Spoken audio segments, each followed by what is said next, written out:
지난 6주 동안 여호수아서를 읽어왔습니다. 여호수아의 가장 중요한 것은 하나님은 우리를 구원해 내시고 우리를 그분의 로봇으로 쓰시는 게 아니라 우리에게 우리의 인생을 경영할 수 있는 진리를 주셔서 우리가 그걸 선택해서 우리는 인생 경영을 살아나가는 것이죠. 예를 들어 말하면 에덴의 동산은 하나님이 완벽하게 지어놓은 동산이지만 그 에덴의 동산은 아담과 이브가 어떻게 살아가나 따라서 에덴의 동산일 수도 있고 아닐 수도 있지요.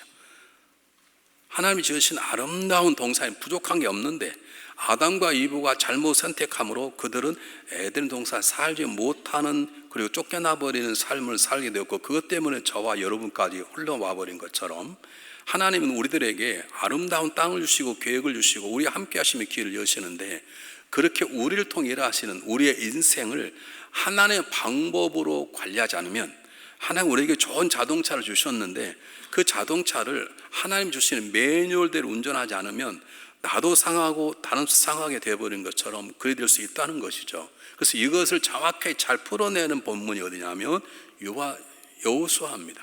어떻게 하면 하나님이 허락하신 내 인생을 하나님과 함께 잘 경영할 것인지 여러분의 가정을 남편 마음대로 아내 마음대로 하는 것이 아니라 그런 수준 낮은 삶이 아니라 하나님 원하시는 가정을 어떻게 남편과 아내가 합력해서 만들어 나갈 것인가 그게 여호수아가 던지는 우리의 질문인데요.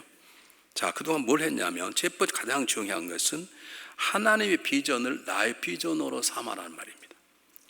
이런 말씀 드리면 이해하신 분도 계실 거고 이해하지 못할 분도 계실지 모르는데 내가 내 꿈을 이루기 위해서 하나님을 붙잡는 게 아니라 내 꿈은 주님 만난 그 순간에 사라져버리고 나를 구원하신 하나님의 꿈이 나의 꿈이 되도록 하고 그 꿈을 이루도록 그분과 함께 살아가라는 것이죠.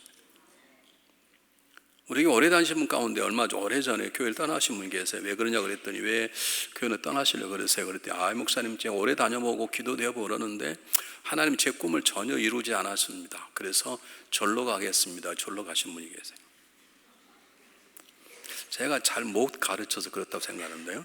우리 하나님을 믿는 가장 중요한 이유는 내 꿈을 이루기 위해서 하나님 하는 게 아닙니다. 내가 하고 싶은 게 있는데 내가 힘으로 안 되니까 하나님의 힘을 빌어서 뭘 해보겠다는 게 아니라 내 힘을 다 내려놓고 그분께서 나를 쓸 수 있도록 모든 걸 그분께 맡기는 삶을 살아내는 것이 여호수아인 거예요. 그것이 우리의 인생 경영인 것이죠. 그 첫 번째예요. 하나님의 비전을 나의 비전으로 삼으면 하나님의 비전을 나의 비전으로 삼는 사람을 하나님 만나셔서 하나님의 비전을 이루가도록 우리 인생을 삶을 다스리신다. 그게 여호수아 1장이었습니다. 두 번째 중요한 게 뭐냐면 하나님은 하나님의 동역자가 저와 여러분이 이 교회 다니면서 구원받는 사람이라면 저와 여러분은 하나님과 함께는 하나님의 동역자입니다. 아멘. 그런데 하나님의 동역자는 우리가 하나님이 만나게 하신 또 다른 동역자와 함께 일하는 것이 하나님의 사람으로 인생 경험을 살아가는 것이에요. 이게 제 목회 경험에는 가장 어려운 것이네. 사실은 잘 안 돼. 우리 의견만 달라도 우리는 딱 남보듯이 뭐 욕은 안 하지만 뭐 서로 마음이 딱 다쳐서 나하고 생각이 다르면 아니 상대방이 잘못됐다 하더라도 구원해내고 품어내고 기도해 사람을 살려야 되는 우리 의견이 다르다고 다 관계를 안 해요. 그리고 틀렸다고 그래요. 아니 틀릴 수 있죠. 근데 의견이 다른 건 틀리는 게 아니거든요. 어떤 사람 빨간색을 좋아할 수 있고 우리 지금 카페트 깔았지 않습니까? 저 색 싫어하는 사람 왜 목사님 하필이면 회색에서 이런 사람이 있어요. 그럼 어떻게 하겠어요? 그러면 그럼 막 조각조각 붙여요? 웃는데 여러분 그렇게 사신다고 여러분들이. 여러분 우리는 하나님의 동역자라고 하나님 우리를 동역자로 삼으셨다면 하나님의 동역자로 삼으신 다른 사람이 그 하나님의 동역자라면 그가 나에게 마음이 들든 안 들든 그와 함께 동역하는 것이 인생 경영의 승리의 방법인 것이죠. 이게 안 되니까 잘 안 풀리는 것이에요. 세 번째가 뭐냐면 그렇게 살아가려면 언약궤를 따라가고 기념배를 세우라는 것입니다. 언약궤를 따라간다는 말은 나를 더 역사하시는 하나님의 약속하심이 있습니다. 하나님 말씀 붙잡고 순종하라. 나 기도하라. 그럼 내가 응답하겠다. 그 말씀을 붙잡고 기도하고 따라가는 것이 언약궤를 따라가는 것이고 기념배를 세우란 말은 그렇게 살아갔던 내 삶 속에 하나님 일하신 기적들을 그저 살아가지 말고 기념배를 세워 다른 사람에게 알리란 말이에요. 내가 이렇게 사람이 이렇게 살았다. 이게 하나님 주신 선물이라고 알리라는 거예요. 그러므로 우리는 인생을 살아가면서 다른 사람과 대화할 때 가정 안에서 자녀에게도 또는 성도된 세상 사람들에게도 내가 지난 한 주간 이렇게 살았는데 지난 한 주간 삶 가운데 이게 하나님이 주신 선물이었습니다, 이렇게 말할 수 있어야 되는 것이죠. 그리고 새로 시작한 한 주간 이렇게 살 거예요. 왜요? 하나님이 이렇게 살라고 나의 말씀은 나는 그걸 믿음으로 갈 거예요. 그게 언약궤를 따라가는 것이고 뒤에는 기념배를 세우는 것이에요. 여러분, 그렇게 살려면, 언약궤를 따라가고 기념배를 세우려면 내 살아온 뒤의 자취 속에는 하나님의 일하심이 드러나서 나를 보는 사람마다 하나님이 살아계시는구나, 하나님이 아니면 어떻게 저런 일을 벌이지, 이렇게 일하는 삶이 될 것이고, 그리고 저 사람이 살아가는 건 저 사람의 꿈이 아니야, 하나님의 꿈이야, 저렇게 살아가는 하나님의 약속을 믿고 살아가는 것이야, 그렇게 말씀할 수 있는 삶을 살아내려면 세 가지가 있어야 돼요. 할례를 받아야 되고, 유월절을 지켜야 되고, 신발을 벗어야 돼요. 할례를 받는 건 제가 죽습니다, 저는 이제 하나님 것입니다라는 고백이에요. 유월절 지키는 건 하나님이 주신 걸 받겠습니다, 이제 무교병을 먹으라면 맛있는 빵을 안 먹고 맛없는 떡이라도 먹겠습니다, 하나님이 주시는 것으로 살겠습니다, 난 하나님의 은혜로 살겠습니다, 아멘 할 때까지 해보겠습니다. 하나님의 은혜로 살겠습니다. 야, 하여간 30 몇 년 살 아직도 뭐가 안 맞아. 하여간 그게 유월절이에요. 그렇게 해서 하나님이 주시는 것으로 살려면, 아니 떡이 얼마나 맛있는데 무교병은 맛 하나도 없는 것이거든요. 인생에 맛이 없는 것이 하나님이 주시는 거라면 맛있는 것도 꿀처럼 먹겠습니다, 그 뜻이에요. 그러려면 어떻게 해야 되냐? 신발을 벗어야 돼요. 신발을 벗는다는 건 하나님의 뜻 앞에 순종하겠습니다, 내 가치관이 아니라 하나님의 가치관으로, 내가 좋아 보이는 게 아니라 하나님이 좋아하는 것으로, 내가 기뻐하는 게 하나님이 기뻐하는 것으로 살겠습니다 라고 하는 것이 신발을 벗는 것입니다. 신발을 정말로 벗었는가? 나는 정말로 할례를 받아야 내 생명을 그분께 내려놓고, 그리고 하나님 주신 맛없는 무교병을 먹으면서 유월절을 하나님의 은혜라고 고백하고 있는 삶을 살아내는가? 그러한 삶은 어떻게 하느냐? 첫 번째 합심이고, 두 번째가 침묵이고, 세 번째가 순종이고, 네 번째가 외침인 거예요. 앞에가 안 되면 이게 안 돼요. 합심하는 거예요. 합심. 서로 하나가 되는 거. 우리는 생각만 들으면 같이 안 하네.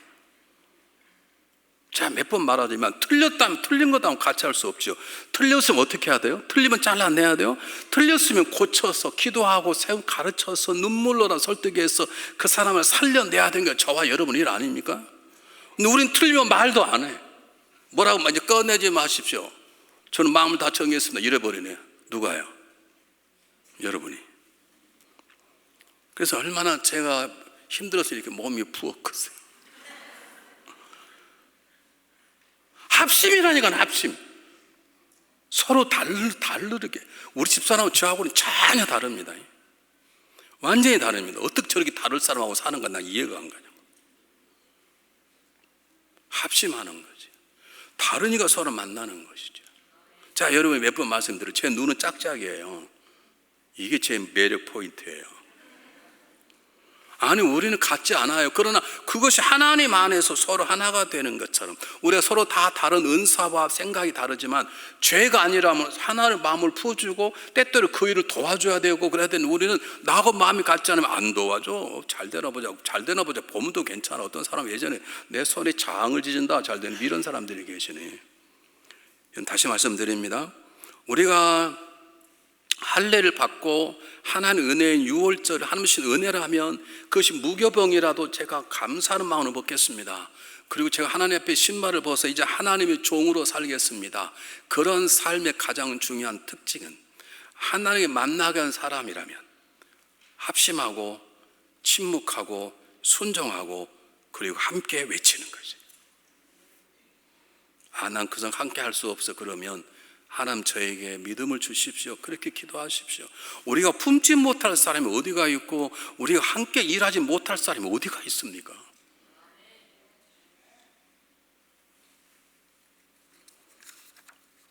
우리 지난주에 했던 마지막이 뭐냐면 하나님과의 약속을 신실하게 지키라 그랬죠. 가나안 족속 가운데 한 족속이 가만히 보니까 이스라엘 민족이 강력하게 밀고 들어오는데 자기가 이길 수 없다는 걸 아는 거예요. 그러니까 얼른 속여서 이스라엘 민족 하나님 이름으로 조약을 맺어버립니다. 알고 보니까 사기를 당한 거예요. 그런데 하나님께 약속을 했기 때문에 그들이 안갚음하지 않습니다. 그리고 거짓을 속여서 이스라엘 민족 앞에 들어와 이스라엘 종으로 살기는 살았지만 자기의 목숨을 구제했던 그들이 이방 민족의 공격을 받으니까 여호수아가 내비를 도와라, 저런 사기꾼들은 조직의 쓴맛을 보아니 그렇지 않고 군사를 동원해 그들을 지켜냅니다. 하나님과 약속한 사람이기 때문에. 여러분 기억하십시오. 저와 여러분은 하나님 앞에서 우리는 한 몸입니다라고 약속한 사람이 믿습니까? 근데 왜 그렇게 구경만 하고 안 도와주세요? 누가 그러냐고. 여러분들이 그러신다니까. 더 놀라운 건 틀리지 않았대. 틀리지 않았다면 도와줘야 될 거 아니에요. 안 도와줘요. 아직 여호수아의 삶을 못 살아내는 거예요. 할례를 받고 유월절을 지키고 그리고 신발을 벗었는지 모르지만 아직 하나님 앞에서 정말로 합심하고 침묵하고 선포하고 외치는 삶을 못 살아내는 거예요. 같이 한 목소리를 못 내는 거죠. 그래야 우리는 하나님의 신실한 약속을 지켜낼 수 있는 것입니다. 여러분 하나 물어보겠어요. 여러분 하나님께서 우리들을 한 교회 형제 자매로 만나게 하시는 걸 믿습니까? 우리는 주님이 한 몸을 믿습니까? 그럼 약속을 지켜나가셔야지.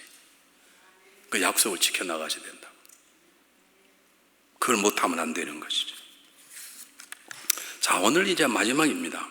세 가지만 제가 간단하게 말씀드리려고 설교를 길지 않죠. 첫 번째 뭐냐면 우리의 지난 삶이 저주의 자리다 할지라도 그 자리를 축복의 자리로 바꾸라 이 말입니다. 자, 오늘 레위 족속을 제가 읽었습니다. 레위 족속을 읽었습니다.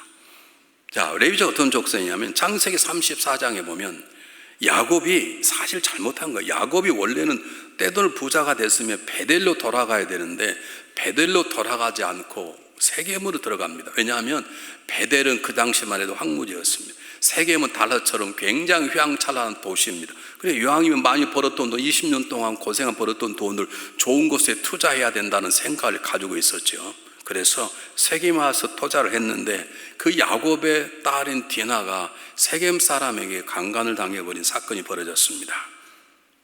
이 사건을 보고 시므온과 레위가 이 디나의 오빠가 참을 수 없는 것이죠. 그래서 세겜 사람들하고 약속을 합니다. 할례를 받으면 우리 딸을 우리 여동생을 줄 수 있는데 할례를 받으면 당신과 우리가 사돈관계를 맺자. 그러니까 이 디나를 좋아하는 이 세겜 사람들이 그러자라고 할례를 받습니다. 할례 받아 누워있을 때 그들을 다 죽여버렸네요.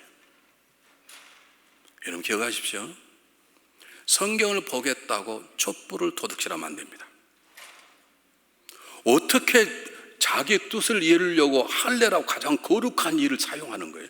어떻게 사람을 유혹하고 속이는데 거룩한 할례를 행하냐고. 하나님이 그걸 기뻐하지 않았습니다. 20년 동안 벌어서 투자한 세겜에 있는 모든 걸 다 팽개치고 자기들이 이제 보복당할까 두려워서 그들이 베델로 도망가도록 하나님이 도우신 것입니다.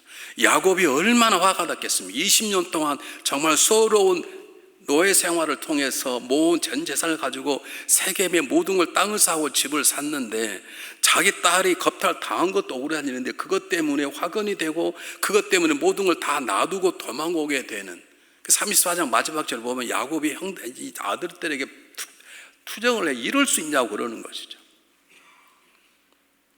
얼마나 화가 났으면 창세기 49장에 야곱이 죽기 전에 12 아들들에게 축도를 하는데 시므온과 레위는 저주를 해버려요.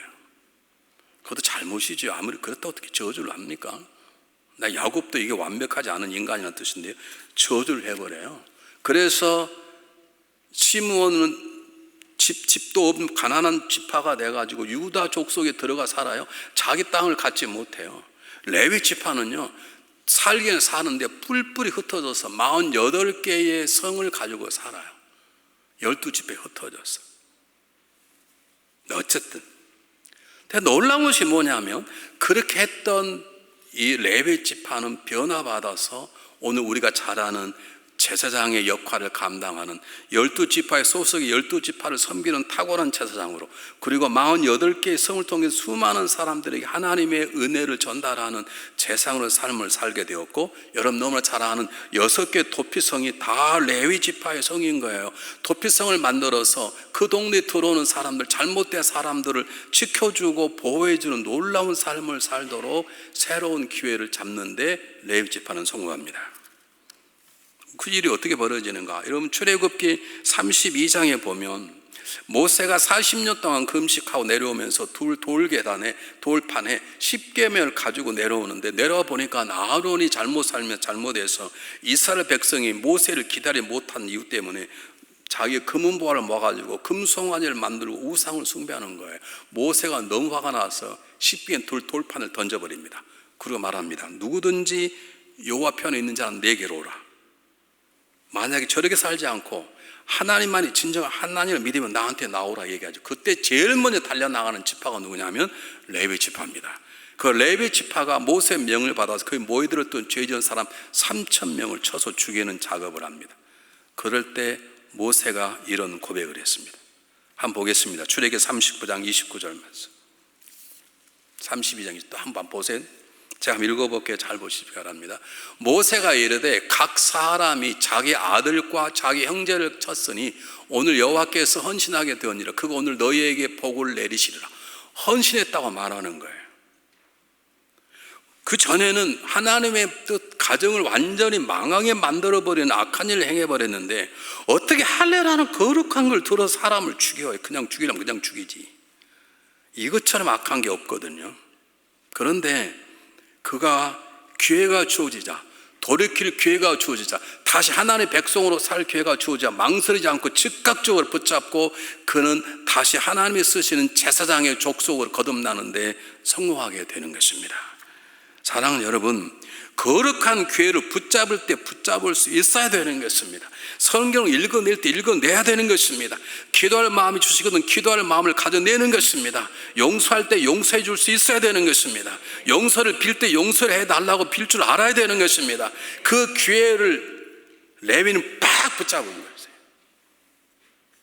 하나님은 그것을 얼마나 귀하게 보셨는지 그들이 12지파에 흩어져 살게 하면서 놀랍게도 12지파 전체에 영향을 미친 제사장이 되게 하셨고, 제가 조금 말씀드렸던 것처럼 도피성을 만들어서 어느 지역에 살 수 없는 사람들이 도피성에 와서 그들 억울함 풀 때까지 그가 살인자든 도둑이든 그들을 지키고 세우고 변화시켰던 탁월한 일을 쓰임받도록 하는 놀라운 삶을 살도록 하나님께서 이들을 사용하시는 것입니다. 사랑하는 여러분, 우리는 레위처럼 살아야 되는 것입니다. 삶에 우리는 넘어질 수 있습니다. 잘못할 수 있습니다. 다툴 수 있습니다. 범죄 가운데 낄낄거리면 넘어질 수 있습니다. 세상이 하는 것처럼 한 번 버리면 끝까지 가지, 그게 아니라 우리는 다시 일어나 그 자리에서 새로운 삶을 결단해야 되고, 하나님의 백성으로서 하나님이 세우신 중앙연합 감리교회 성도로서 집사, 권사, 장로, 목사다운 삶을 살아내야 되는 것이에요. 아니 한 번은 넘어질 수 있어요. 아니 두 번 넘어질 수 있어요. 그러나 우리는 계속해서 다시 일어나야 되는 삶을 살아야 되는 것이에요. 하나님은 오늘 본문을 통해서 우리에게 말씀하시는 것입니다. 하나님은 우리의 과거에 묶이지 않습니다. 우리의 어리석음은 우리는 한 번 찍히면 영원히 찍혀. 이게 우리의 속 좁은 거거든요. 하나님 우리가 너무 또 달려와도 하나님 우리를 처음 보는 것처럼 또 품어주시고, 우리가 또 하나를 배반하고 또 다뤄봐도 그럼 처음 보는 법아니 우리는 한 번 찍히면 영원히 찍혀. 여러분 서로 조심하시기 바랍니다. 이 속 좁은 우리가 변화되어서 우리 하나님께서 레위를 품는 것처럼 우리가 이웃을 품어내고 내 남편도 품어내고 내 아내도 품어내고 때때로 다투었던 성도도 품어내고 때까지는 생각이 다른 통도도 품어내고 함께 살아가는 합심과 침묵과 순종과 외침의 삶을 살아내야 되는 거죠.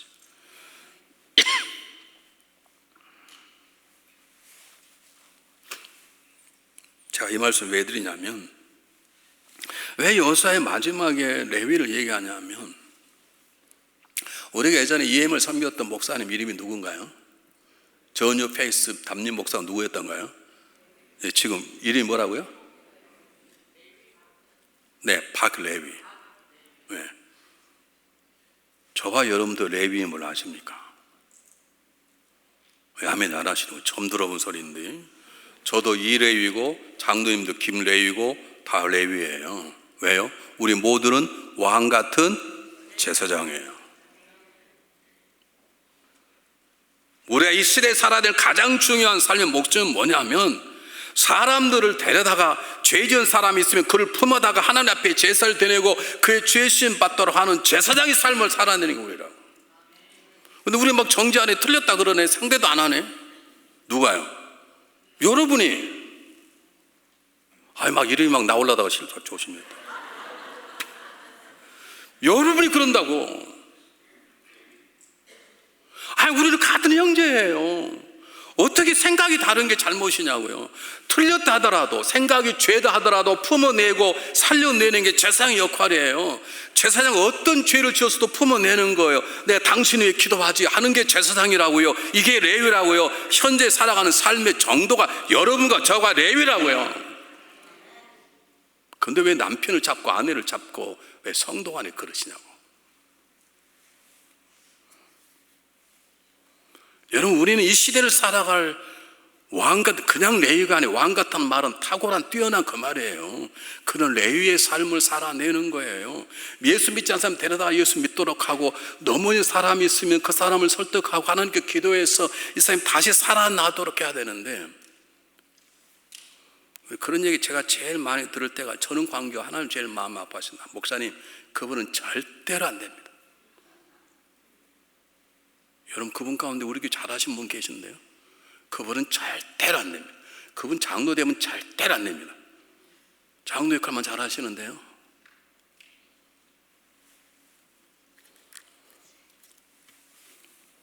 자, 보십시오. 레위 지파가 새로운 삶을 살게 된 데에는 하나님의 마음이지만, 하나님은 절대로 모든 사람을 섬기는 탁월한 사람으로, 죽어있는 사람은 하나님과 접촉하는 탁월한 제사장 역할을 하는 사람으로 모든 사람을 쓰지 않습니다.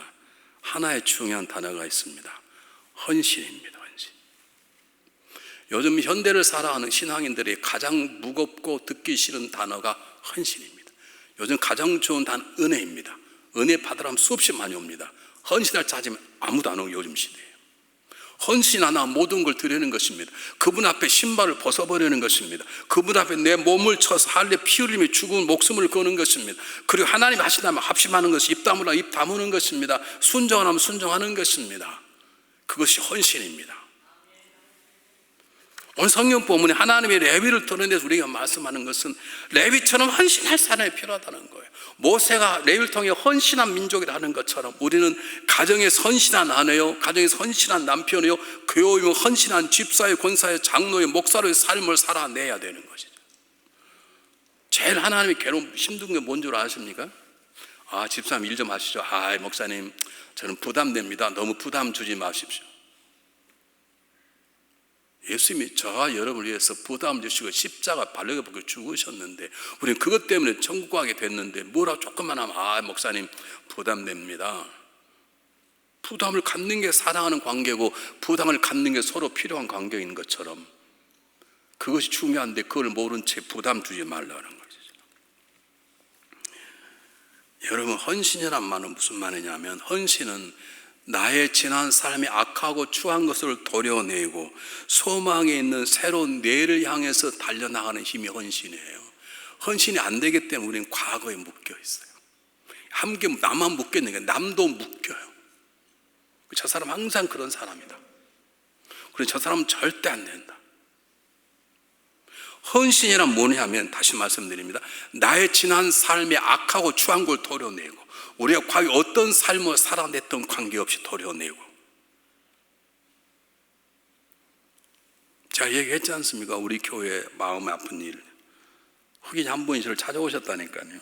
자기 아내에게 자기 재산을 좀 물려주고 싶은데, 자기가 아무래도 아내보다 오래 살지 못할 것 같아서 자기가 죽으면 자기 남편에게, 아내에게 재산을 넘긴다고 알려줬더니 아내가 벌벌 뛴다는 거예요. 절대 반대한다는 거예요. 하려면 교회다 다 바쳐라 그런다는 거예요. 속으로 아멘 할렐루야 막 그 말이 나오려고 그랬어요. 내 남편이 이유가 있었어요. 그분이 어릴 때 고아원에 살다가 너무 먹을 게 없어서 나와서 몸을 팔았어요. 그때 만난 남편이 지금 남편인 거예요. 이 남편은 그 상처를 치료해 주고 싶은 거예요. 내가 만났습니다. 그랬더니 목사님, 나 같은 죄인이 어떻게 그걸 받습니까? 못 받습니다. 남편이 지금까지 결혼해서 35년 데리고 살아주는 것만도 감사합니다. 몸을 팔려고 왔는데 그 남자가 들어왔다는 거예요. 훌쩍훌쩍 울고 있으니까 남자가 몸에 손을 안 대고 너 미국 가고 싶냐? 그렇다 그러니까 미국 왔대요. 자기는 미국만 데려다 주면 그냥 혼자 살려고 그랬는데 미국 데려다 주니까 너 나와 결혼할래? 그래서 결혼이 부부가 된 거예요. 근데 자기가 어떻게 그 재산을 받겠냐는 거예요. 여러분, 재산을 받으십시오. 과거에 묶이지 마십시오. 그래도 돈이 갖고 싶지 않거든 교회에다 내시면 돼요. 받아서 내세요. 왜 과거에 묶이세요? 옛날에 몸을 팔면 어떠냐고. 그건 과거인데 지금 하는 것이 문제인 것이지. 여러분, 바울이 어떤 사람입니까? 스데반이 돌에 맞아 죽을 때 더 세게 치는 살인자 아닙니까? 다윗이 어떤 사람입니까? 어떻게 불륜을 저지르고 당대 최고의 장군을 죽여버립니까? 이게 사람입니까? 근데 하나님 그를 하나님 마음에 합한 자라고 부르지 않습니까? 여러분, 헌신이란 무엇이냐면 과거에 나의 모든 걸 도려내는 거예요. 그리고 이제 새로운 몸으로 그분 앞에 나의 모든 걸 바치겠다는 거예요. 이 헌신이고 하나님이 이 헌신을 통해서 놀라운 일을 행하시는 거예요. 내 마음과 목숨과 뜻을 다하여 하나님을 사랑하는 것이 헌신인 거예요. 내 이웃을 내 몸처럼 사랑하는 헌신인 거예요. 그 나라 의를 먼저 구하는 게 헌신인 거예요. 이 시대의 가장 빛을 받는 단어가 헌신이에요. 교회가 은혜가 되고 부담이 적고 평안하면 교회 다녀. 조금만 뭘 말하면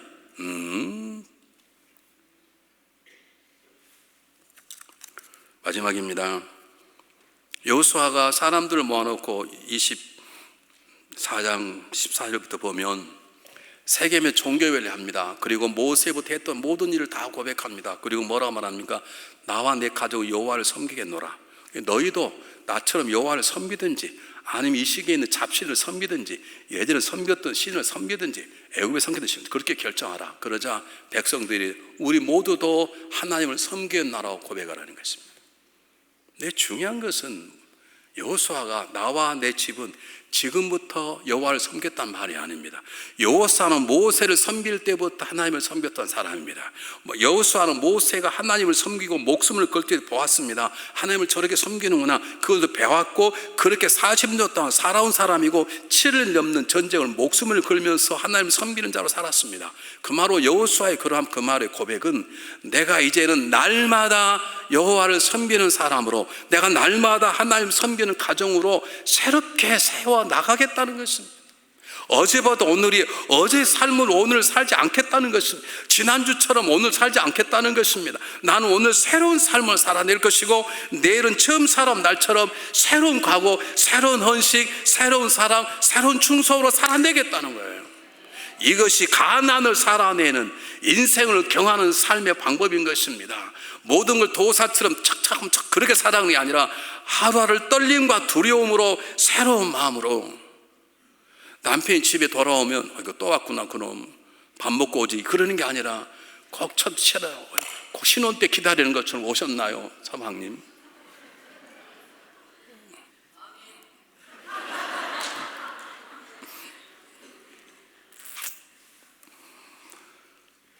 이게 안 되네. 우리는 다 예배에 도사가 돼서 예배를 봐요. 목사님 설교 좀 되는구먼. 어제 저녁에 준비가 안 됐나 보지. 목사님 소리 꿰껴지는 거지. 사모님하고 싸웠나. 오만 도사야 도사. 처음 보는 것처럼 떨리는 마음으로 귀를 열고 마음을 열어서 되는데 오늘 여호수아의 고백은 그것입니다. 나는 날마다 우리 집사람과 자녀와 함께 하나님을 새로운 마음으로 섬기겠다. 어제처럼 섬기지 않겠다. 지난절처럼 섬기지 않겠다. 지난해처럼 섬기지 않을 것이다. 나는 새로운 믿음과 새로운 각오와 새로운 헌신과 새로운 사랑으로 하나님을 섬길 거라는 고백입니다. 여러분 어떻게 인생을 살아가시겠습니까? 그래서 사도 바울은 나는 날마다 죽노라라고 말합니다. 나를 죽노란 말은 나는 날마다 죽고 새롭게 살아나겠다는 것입니다. 어제 쓰라린 감정 버리고 오늘은 새로운 마음을 가지겠다. 어제 미웠던 그 미움을 버리고 나는 그를 새로운 마음으로 사랑해내리라. 어제 두려움을 버려버리고 용기와 담대함으로 인생을 살아갈 것이다.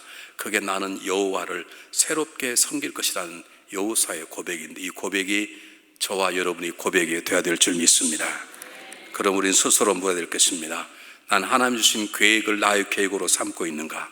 나는 제사장적인 삶을, 사람을 살려내고 사람을 용서하도록 기도하고 하는, 판단하고 정죄하는 것이 아니라 사람을 살려내고 하나 되게 하는 제사장의 삶을 살려고 있는가? 나는 날마다 새로운 믿음으로 살아가고 있는가? 나와 우리 가정은 하나님만을 섬기는 가정인가? 스스로 묻고 답을 할 수 있어야 되는 것입니다. 기도하겠습니다.